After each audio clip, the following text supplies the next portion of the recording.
Bismillahirrahmanirrahim. Assalamu alaikum. Here is Rahil Ahmed and a very warm welcome to all of you. This is official YouTube channel Rahil Ahmed. We bring for you educational, motivational and interesting science lectures. Do subscribe and stay connected. Students, आज जिस topic पर हम बात करेंगे that is standard hydrogen electrode.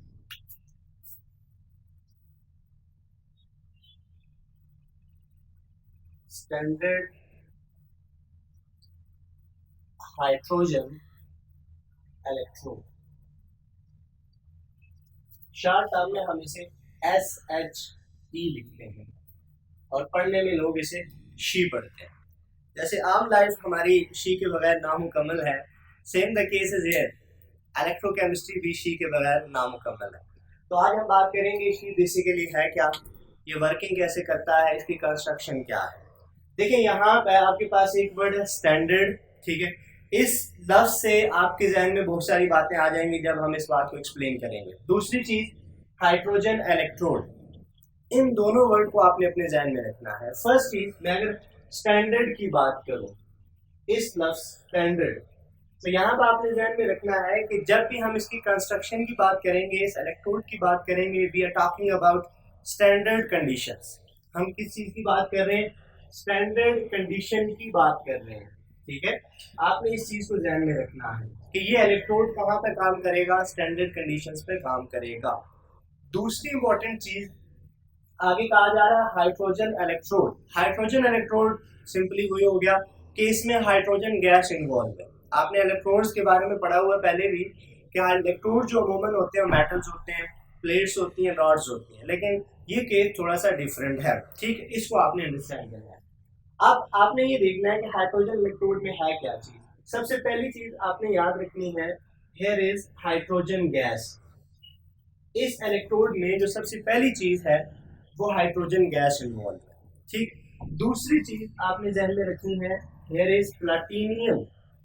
हम यहाँ पे use करेंगे प्लैटिनियम 5, वो इन्वॉल्व है. और तीसरी चीज जो यहाँ पे है जिसको हम डिस्कस करेंगे, that is 1 molar acidic solution.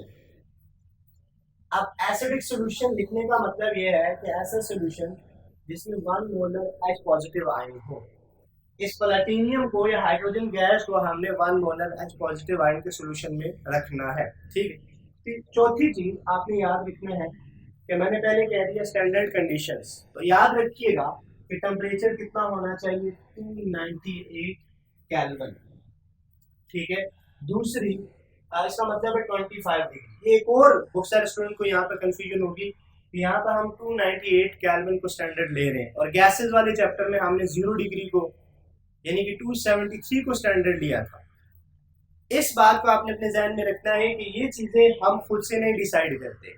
ये international union of pure and applied chemistry की डिसीजंस होती हैं कि वो किस चीज को स्टैंडर्ड ले, किस चीज को स्टैंडर्ड माने, उसकी अपनी रूल्स एंड रेगुलेशंस होती हैं. तो याद रखिएगा जब आप गैसेस की बात करेंगे वहां पर स्टैंडर्ड टेम्परेचर की अगर बात हो तो आपने 25 नहीं 0 डिग्री की बात करनी है. ठीक है, और अगर इलेक्ट्रोकेमिस्ट्री की बात आएगी तो आप स्टैंडर्ड टेम्परेचर किसे रखेंगे, 298 केल्विन को रखेंगे. ये बात आपने अपने माइंड में रखनी है. ठीक है, दूसरी इंपॉर्टेंट चीज की प्रेशर 180 है.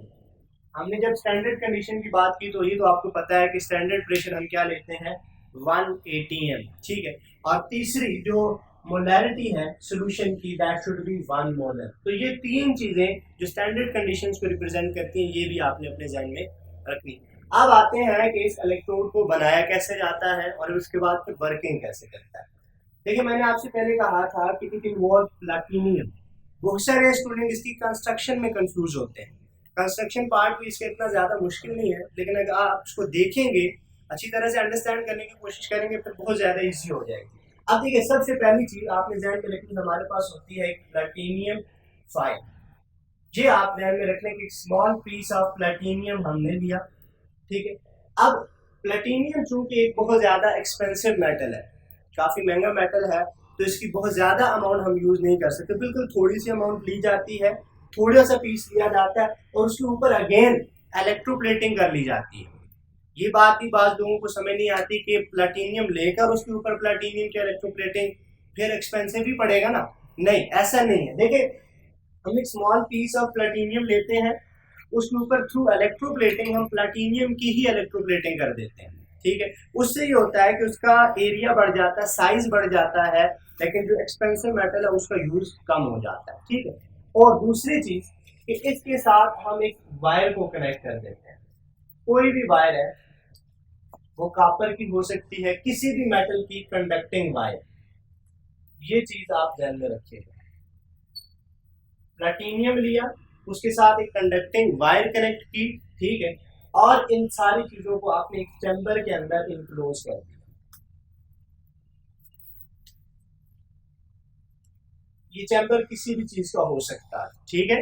देखिए, बिल्कुल बॉटम पे प्लैटिनियम, उसके साथ एक कंडक्टिंग वायर और उसके अराउंड एक चैम्बर आपने बना दिया, ठीक है। उसके अंदर आपने इसको इनक्लोज कर दिया। अब यहां से इस चैम्बर में हमने क्या करना है, हाइड्रोजन गैस को इन करना है। ये चीज देखिए, हमने यहाँ पे कहा था ना, हाइड्रोजन गैस की बात कर रहे हैं, ठीक है। तो यहां से हम हाइड्रोजन गैस इन करेंगे, ठीक है, और इस सारे चैम्बर को हम डाल देंगे 1 मोलर एसिडिक सॉल्यूशन में। सारे चैम्बर को हम रखेंगे 1 मोलर H+ के सॉल्यूशन में, ठीक है। तो ये सारा आप कह सकते हैं कि हाइड्रोजन इलेक्ट्रोड की सारी कंस्ट्रक्शन है, इस तरह से ये काम करता है, ठीक है। अब देखिए, यहाँ पर जो हमने कंडीशंस की बात की, ये क्या क्या है। पहली चीज, ये जो आप हाइड्रोजन गैस यहाँ से इन करेंगे, that should be at 1 atm। इस गैस का प्रेशर क्या होना चाहिए, 1 atm होना चाहिए। दूसरी बात कि ये जो सोल्यूशन आप यहाँ पे ले रहे हो, दैट इज इलेक्ट्रोलाइट। ये इलेक्ट्रोलाइट जो हम ले रहे हैं, दैट शुड बी 1 मोलर, उसकी कंसंट्रेशन 1 मोलर होनी चाहिए। और तीसरी चीज, ये सारे का सारा इलेक्ट्रोड कहाँ पर होना चाहिए, 25 डिग्री पर। इस सारे का टेम्परेचर कितना मेंटेन करना है हमने, 25 डिग्री मींस 298 केल्विन। तो that's why it is known as standard hydrogen electrode.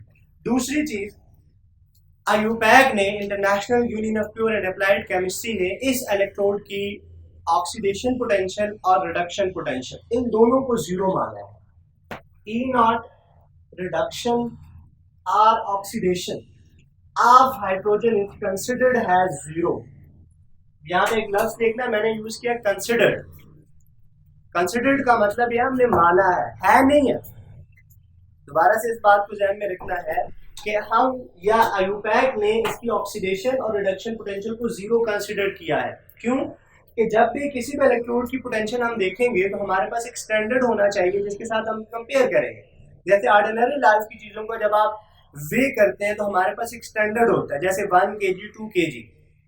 अब इंटरनेशनल यूनियन ने, जो इंटरनेशनल सिस्टम है, जो इंटरनेशनल यूनियन है, उसने जो स्टैंडर्ड माना है, अब एग्जैक्टली उसका 1 kg वे तो नहीं है, किसी ने मैयर तो नहीं किया। फर्स्ट टाइम साइंटिस्ट ने उसको मान लिया कि ये जो इतना वेट रखने वाला पत्थर है, दैट इज 1 kg, और जो भी इसके बराबर होगी उसको हम 1 kg कहेंगे।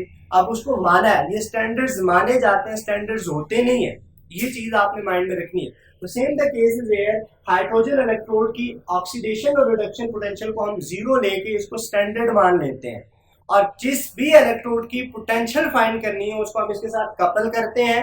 ये वो अगले लेक्चर के अंदर हम उसको डिस्कस करेंगे कैसे इलेक्ट्रोड पोटेंशियल को मेजर किया जाएगा।